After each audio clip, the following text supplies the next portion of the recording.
සංසර්ගවල යුවතියකි ඈ පිරිසිදු පොසත් කුමරුගෙන් හැනැකි සෙමෙදුට බුදු වෙන්නට පෙර හැම අන්දකම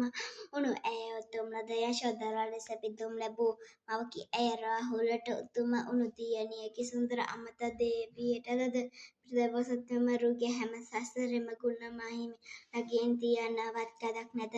හරයද සිදුවත් ගිහිගෙ මහ රැග් තෙතුණ ශෝකයෙන් ඇගේ පිවිතුරු දෑස් බුදු වී වඩි දිගු කර දෑත අණ පුතේ වඩින්නේ සම්බුදු පිය රාජ දීපංකර බුදු සමය සමිඳුර ඇවිල් කරන්න පැතු ඇග්ම සංසාර චාරික ගෞතම බුදු වනතුරු ළඟින් රැදි වසඳ හිදුරු උමගේ සැදර තවත් ජාතකා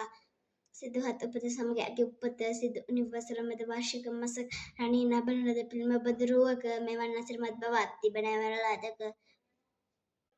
අභිනිෂ්ක්‍රමණය කරද්දී වන මිදුලේ තනි වුණ ඇය රාහුල රජ මැදුරේ